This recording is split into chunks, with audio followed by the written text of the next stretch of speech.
Salutations les amis, ici Ned Durion, je suis ravi de vous retrouver aujourd'hui pour ce nouvel épisode.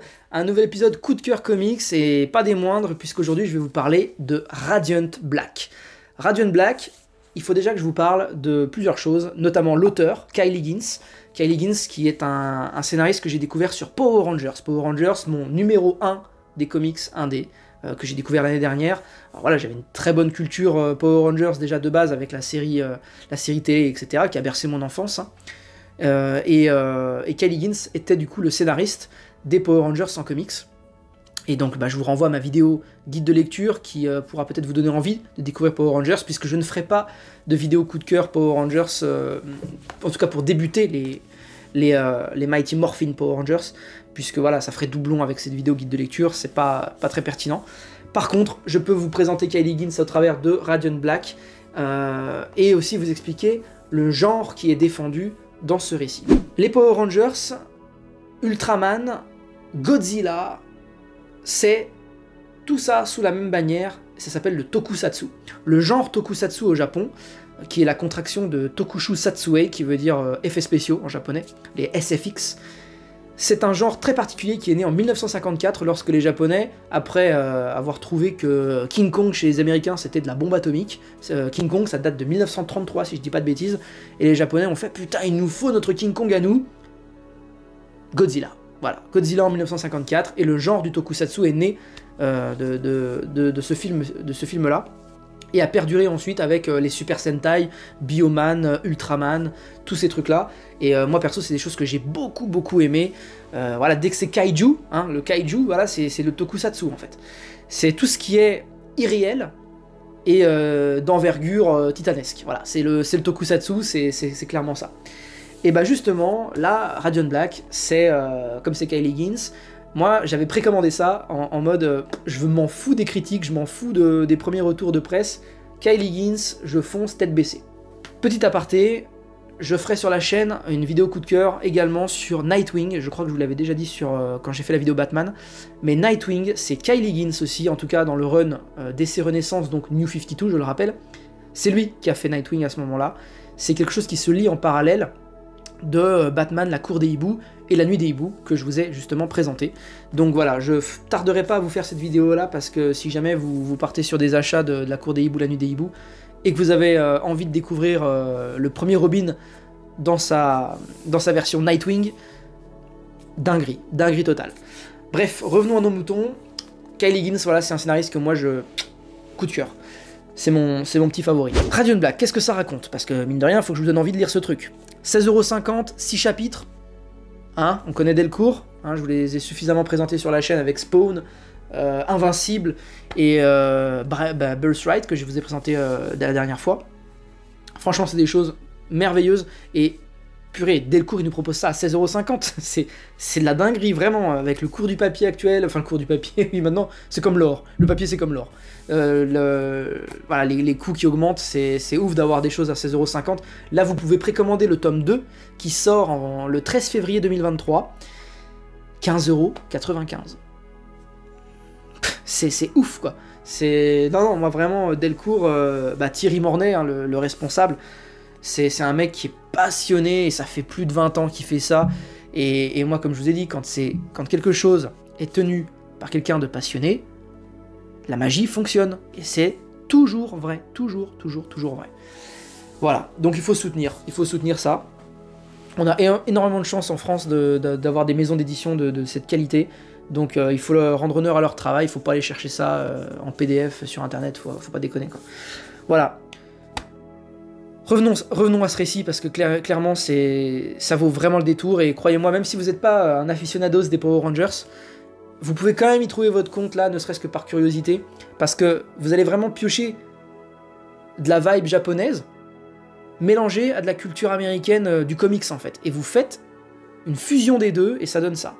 Ça donne également les Power Rangers, mais les Power Rangers, comme je vous dis, c'est quelque chose sous licence, donc c'est pas pareil, là c'est une œuvre purement indé, là il n'y a pas de licence, Radiant Black c'est tome 1 terminé, il n'y a pas de série télé, il n'y a pas tout ça, mais peut-être que ça viendra, on sait jamais.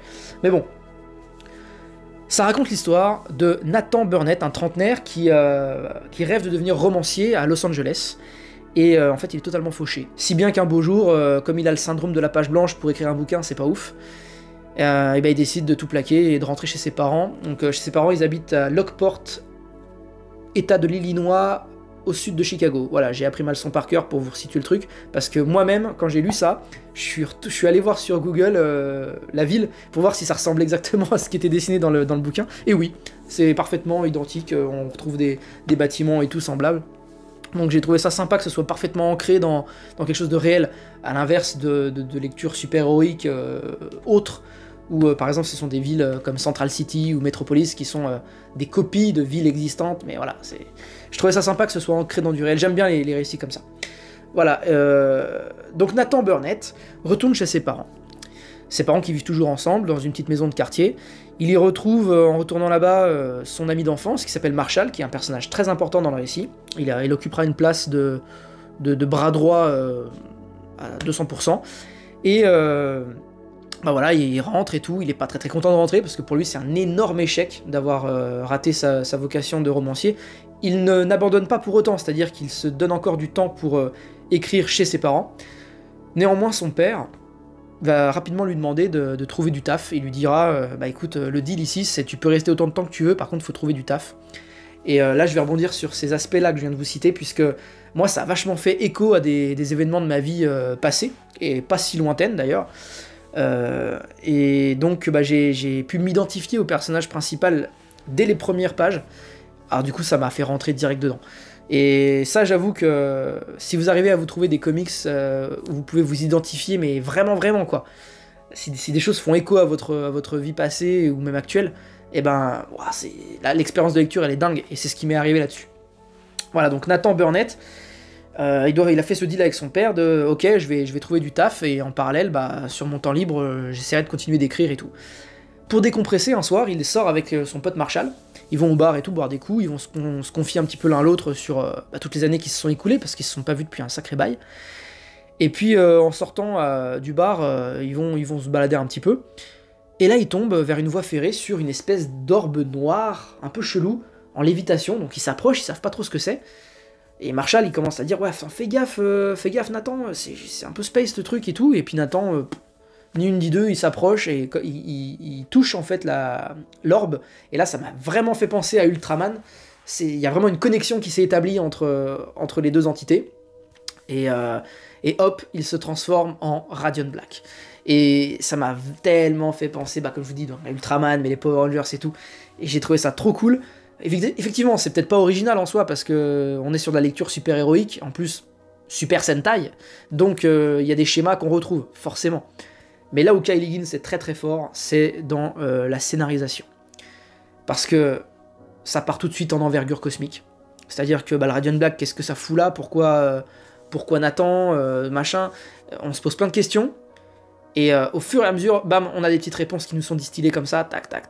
Il y a une connexion qui se fait de plus en plus oppressante entre Nathan et le Radiant.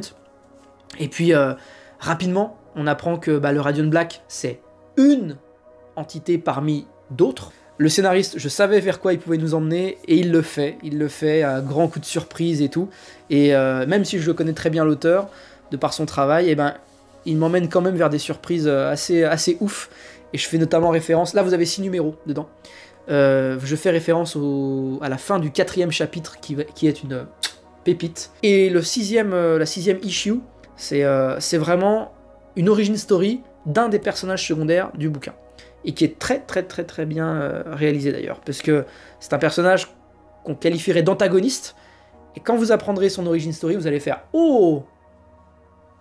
Pas si mauvais que ça en fait. Donc, découvrez sans plus attendre Radiant Black, c'est exceptionnel.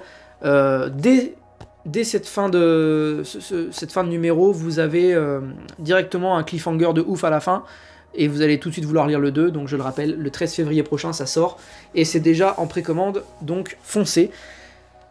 D'abord découvrir ce tome 1. Merci à vous, lisez un maximum, parce que franchement, il y a des choses comme ça, on peut passer à côté tellement facilement, il y a tellement de sorties chez Delcourt que la maison ne peut pas communiquer correctement sur chacune des sorties, et donc c'est facile et malheureux de passer à côté de choses comme ça. Donc voilà, portez-vous bien les amis, et je le répète, lisez un maximum, On se retrouve très bientôt pour le prochain épisode. Ciao!